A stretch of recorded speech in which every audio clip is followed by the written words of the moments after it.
Few companies in history have turned a product into a symbol of an era. Coca-Cola did. It did not merely become popular. It became familiar in a way that feels almost permanent. Its red label crossed oceans, its bottle became an icon, and its name escaped language itself. In many places, people do not even say soft drink first. They say Coke. But the story begins in weakness, not dominance. After the American Civil War, John Stith Pemberton was trying to rebuild his life in Atlanta. He was a pharmacist, a veteran, and a man living in the strange commercial world of the late 19th century, when medicine, advertising, and fantasy often overlapped. It was an age of tonics, stimulants, miracle cures, and bottled hopes. Products were sold not only for what they did, but for what they promised. In 1884, Pemberton introduced Pemberton's French wine coca, a mixture of coca leaves, cola nut, and alcohol. It was presented as a tonic for the nerves and the mind, but history changed the market around him with brutal speed. By 1886, anti-alcohol sentiment was rising, moral pressure was growing, and products tied to liquor were becoming vulnerable. Pemberton needed a new formula, and he needed it fast. At the same time, soda fountains were becoming fashionable meeting points in American cities. People gathered there to sit, talk, and drink flavored syrups mixed with carbonated water. Pemberton understood that this culture opened a new door. If he could adapt his formula to that environment, he might not just survive. He might find an entirely different kind of business. So he returned to experimentation. He adjusted ingredients, tested combinations, and eventually arrived at a syrup that could be mixed with carbonated water and sold by the glass. On May 8, 1886, the first Coca-Cola was served.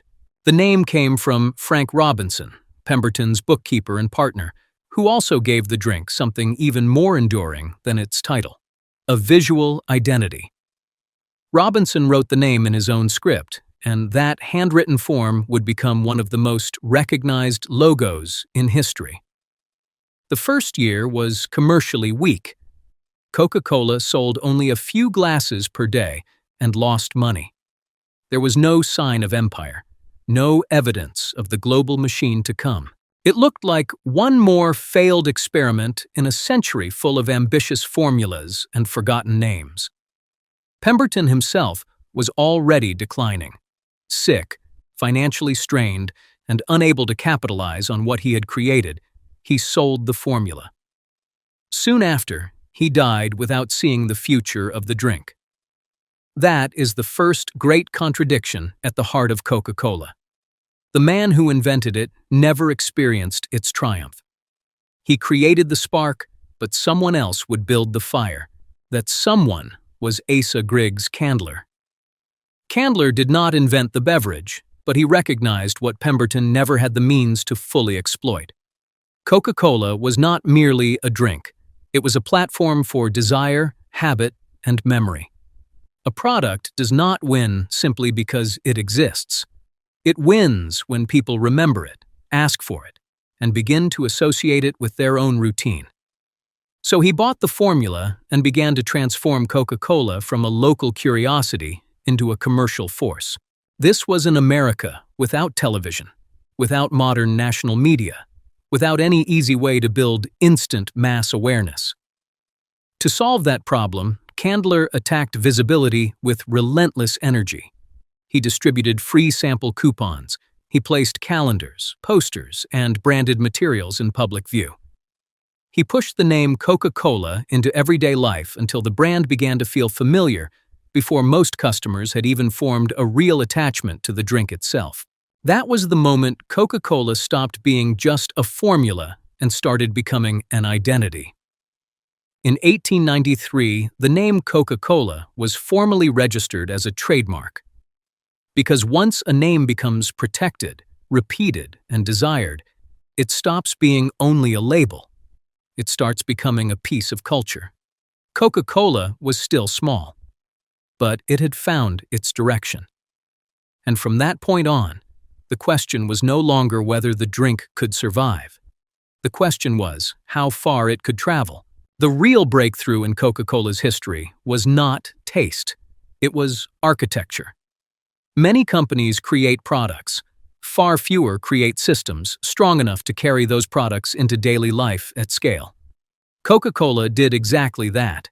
It found a way to turn a single recipe into a repeatable commercial engine.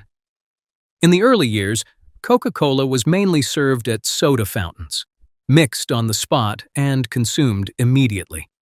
That made it social, but limited. The drink was tied to place.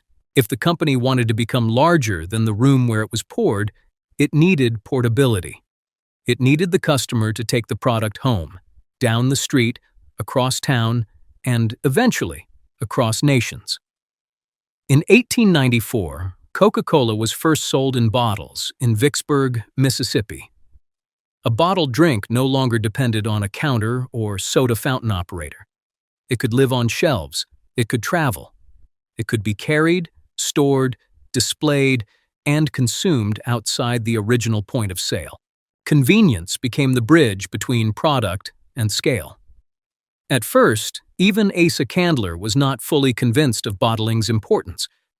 But in 1899, two lawyers from Chattanooga, Benjamin Thomas and Joseph Whitehead, persuaded him to grant them large-scale bottling rights. That decision reshaped the company's destiny. The company would produce the concentrate. Local licensed bottlers would mix it with water and sweeteners, package it, and distribute it within exclusive territories. This created something extraordinarily powerful: central brand control combined with decentralized operational scale. Coca-Cola did not need to own every plant in every market. It needed to own the essence of the product and the authority of the brand. That system spread rapidly. By 1895, Coca-Cola was already being produced beyond Atlanta in cities like Chicago, Dallas, and Los Angeles. By 1897, it had entered Canada and Mexico. The drink was beginning to behave like a modern brand. Then came a threat that often accompanies growth: imitation. As Coca-Cola's popularity rose, counterfeiters and imitators moved in. Similar labels, similar names, similar visual language. In an era when packaging was easier to copy, brand confusion became a serious danger. If the public could not instantly recognize the original, then the company's growing strength could be diluted by fraud. Coca-Cola responded with one of the smartest branding moves in consumer history. In 1915, it organized a competition to create a unique bottle design. The winning shape, developed by Earl R. Dean, became the famous contour bottle. It was not just elegant packaging, it was an answer to imitation, a three-dimensional signature that made authenticity visible. The bottle could be identified in silhouette, by touch, even in low light. The contour bottle gave Coca-Cola more than protection. It gave the drink mythology. At the same time, the company itself was evolving. In 1903, cocaine was removed from the formula, reinforcing Coca-Cola's transformation from medicinal tonic into mass-market refreshment. This was more than a technical change. Coca-Cola was moving from the realm of treatment to the realm of ritual. And rituals are far more durable than remedies. By 1909, roughly 400 bottling plants were operating across the United States. By 1920, the number had risen to more than 1,000. Coca-Cola was no longer just building a business. It was embedding itself into the infrastructure of everyday consumption. Then came another turning point. In 1918, Asa Candler sold the company to an investor group led by Ernest Woodruff. It looked like the end of one chapter, but in truth, it opened the door to a much larger transformation. Under new leadership, Coca-Cola would move from successful national brand to global symbol of an entire century. Some companies grow through markets. A very small number grow through history itself. The 20th century was brutal. War, recession, industrialization, ideological conflict, technological acceleration, and the remaking of global consumer life. Many businesses were broken by that turbulence. Coca-Cola learned how to use it. After the First World War, the company faced serious pressure. Sugar shortages and economic instability threatened operations, and the recession that followed nearly pushed the business toward collapse. This could have been the moment the story ended. Instead, it became the moment a new phase began. In 1923, Robert Woodruff became president of the Coca-Cola Company. His influence would be enormous. Where earlier leaders had built the foundations, Woodruff sharpened the machine. He understood that if Coca-Cola was going to dominate, it could not simply be admired. It had to be present at the precise moment people wanted it. Availability, temperature, visibility, consistency, and impulse had to work together. That logic led to one of Coca-Cola's smartest operational innovations. In 1929, the company introduced the open-top cooler, placed at points of sale to keep bottled Coca-Cola cold and ready to drink. It was another strategic leap. Coca-Cola was engineering the ideal consumption moment. It was reducing friction between desire and purchase. Then, Coca-Cola deepened its emotional reach. During the 1930s, its winter campaigns featuring Santa Claus helped fuse the brand to warmth, nostalgia, and holiday ritual. Whether Coca-Cola created the modern image of Santa or simply amplified an image already circulating, the commercial effect was immense. The brand was no longer merely refreshing. It was woven into celebration. Then the world entered the Second World War, and Coca-Cola made one of the most consequential decisions in its history. The company arranged for bottling operations to accompany American troops overseas, ensuring that soldiers could buy Coca-Cola at a familiar, low price, even far from home. Because wherever the American military went, Coca-Cola established presence. During the war, numerous bottling facilities were created outside the United States to serve troops. When the war ended, the infrastructure did not simply vanish. The familiarity remained. The bottlers remained. The demand remained. Coca-Cola had effectively attached itself to the global expansion of American influence. This is one of the central reasons the company became more than a beverage business. In many parts of the world, Coca-Cola arrived not just as a drink, but as an emblem of modernity, of consumer aspiration, of a certain American promise. By then, Coca-Cola possessed a rare combination of strengths. It had an instantly identifiable logo. It had unique packaging. It had emotional advertising. It had a scalable bottling model. It had mass recognition. Most importantly, it had consistency. Across cities and countries, the brand trained consumers to expect familiarity. A Coca-Cola in one place was meant to feel like Coca-Cola everywhere. That discipline turned trust into a commercial weapon. The post-war decades amplified everything. Coca-Cola appeared in films, songs, sports, vending machines, roadside stops, supermarkets, and holiday imagery. It became one of the most visible commercial objects on the planet. It also aligned itself with the excitement of the space age through Apollo-era promotions connected to NASA. The message was unmistakable. Coca-Cola belonged to the forward motion of modern civilization. By the late 20th century, it had achieved what very few brands ever do. It was no longer simply sold. It was inherited. Parents passed it to children. Ritual passed to routine. Advertising passed into memory. The brand no longer needed to introduce itself. It arrived already known. But that kind of ubiquity creates a second problem. The bigger the symbol becomes, the larger the target it presents. Coca-Cola's greatest triumph was that it became larger than the liquid inside the bottle. Its greatest vulnerability came from exactly the same fact. Once a brand rises to the level of symbol, it can no longer be judged only as a product. It becomes a reflection of broader anxieties: health, corporate influence, labor, resource use, cultural power, and the ethics of mass persuasion. Coca-Cola entered that stage as one of the most successful brands in the world. And success at that scale inevitably invites attack. By the 21st century, Coca-Cola and its related products were sold in more than 200 countries, supported by an immense network of bottlers, contracts, distributors, and retailers. The company had evolved far beyond its flagship drink. Diet Coke, Coke Zero, caffeine-free versions, flavored variants, regional formats, collector editions, seasonal packaging, and promotional tie-ins expanded the ecosystem around the original brand. Coca-Cola was no longer just a beverage.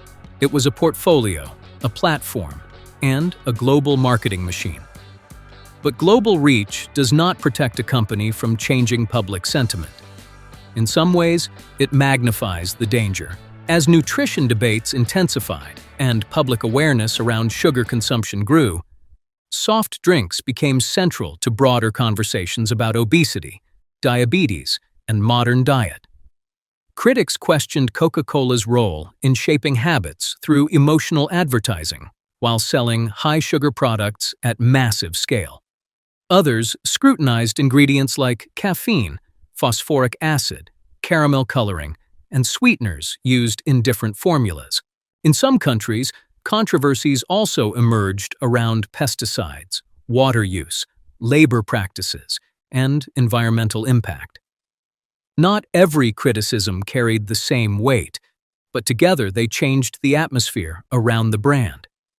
Coca-Cola was no longer simply admired as a symbol of joy. It was increasingly examined as a symbol of corporate power and mass consumption. It sold refreshment, yes, but also togetherness, family, holiday warmth, friendship, music, celebration, and belonging. The red label did not just promise a drink. It promised a mood. That is why criticism could hit so deeply. It was not merely attacking an ingredient list. It was challenging the mythology surrounding one of the most emotionally saturated brands in the world. The company responded the way enduring giants often do. It adapted, it diversified, it defended, it repositioned. It introduced low and zero sugar alternatives more aggressively. It continued expanding its product lines. It supported healthy lifestyle messaging. The strategy was clear: protect the myth while modifying the machine behind it. That response reveals something essential about Coca-Cola. It is not just a soda company, it is an adaptation company disguised as a timeless icon. This helps explain its durability. Coca-Cola's real product, in a deeper sense, has never been only the liquid. Its real product is continuity. The feeling that even as the world changes, something familiar still remains. That is why the logo matters so much. Why the bottle matters so much. Why even the color palette matters so much. They are anchors in the mind. People do not just buy Coca-Cola because they are thirsty. They often buy it because they already know what it means. That is an extraordinary achievement. But it is also a delicate one. An iconic brand that stops evolving eventually becomes a museum piece. Coca-Cola has avoided that fate because it understands the paradox of legacy. To remain timeless, you must keep changing in ways that do not threaten the memory people already carry. This is where Coca-Cola's strategic intelligence becomes visible. It has repeatedly found ways to update formulas, expand portfolios, refresh campaigns, enter new channels, and respond to criticism without allowing the core myth to fracture. In the end, Coca-Cola did more than build a vast company. It helped define the language of modern consumer civilization. A struggling pharmacist creates a formula in the 1880s. An ambitious businessman turns it into a trademark. A bottling model turns it into a scalable enterprise. Distinctive packaging protects it from imitation.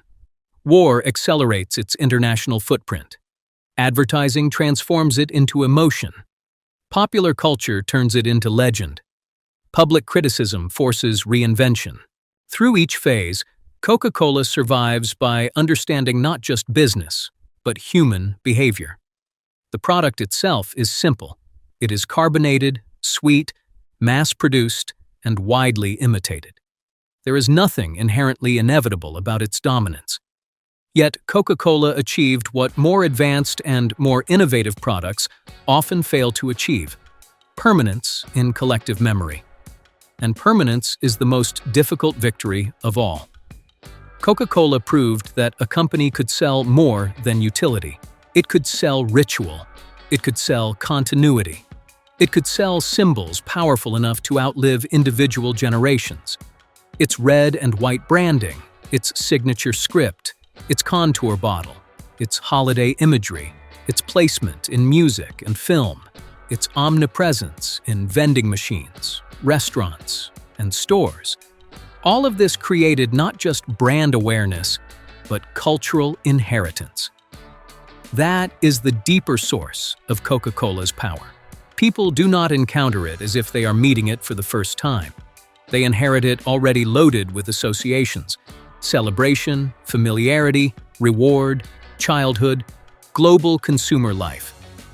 Even for those who criticize it, the brand remains emotionally legible.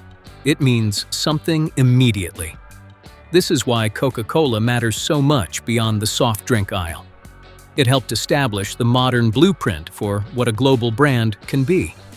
Consistency across markets, strong visual identity, scalable distribution through local partners, emotional storytelling that rises above the product's basic function, packaging that becomes part of the mythology, cultural positioning so broad that the brand begins to feel like a permanent feature of reality.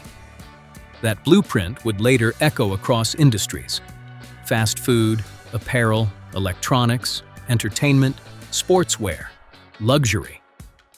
But Coca-Cola mastered it early and at astonishing scale. There's also an irony here that makes the story even stronger. The more ordinary the product seems, the more extraordinary the business achievement becomes. It is just a soft drink, and yet it influenced advertising, packaging, franchising logic, retail behavior, and the emotional grammar of consumption itself. It showed that repetition, symbolism, and accessibility could build an empire every bit as formidable as technological novelty. Perhaps that is the clearest lesson in the Coca-Cola story. Products can be copied, formulas can change, health trends can shift, public opinion can turn hostile. New generations can become suspicious of old giants. But if a company succeeds in occupying memory, if it attaches itself to routine, celebration, and cultural language, then it acquires a different kind of strength. Not invincibility, but endurance. And endurance is exactly what Coca-Cola built over more than a century. From a weak first year and only a few daily sales to one of the most recognized symbols on the planet, it became a mirror of the modern world. Industrial, emotional, global, controversial, commercial, and unforgettable. That is why Coca-Cola still fascinates. It is not just the story of a beverage. It is the story of how commerce enters memory, and how something as ordinary as a drink can become a vessel for ambition, identity, nostalgia, and power. It was never only about what was inside the bottle. It was about everything the bottle came to represent: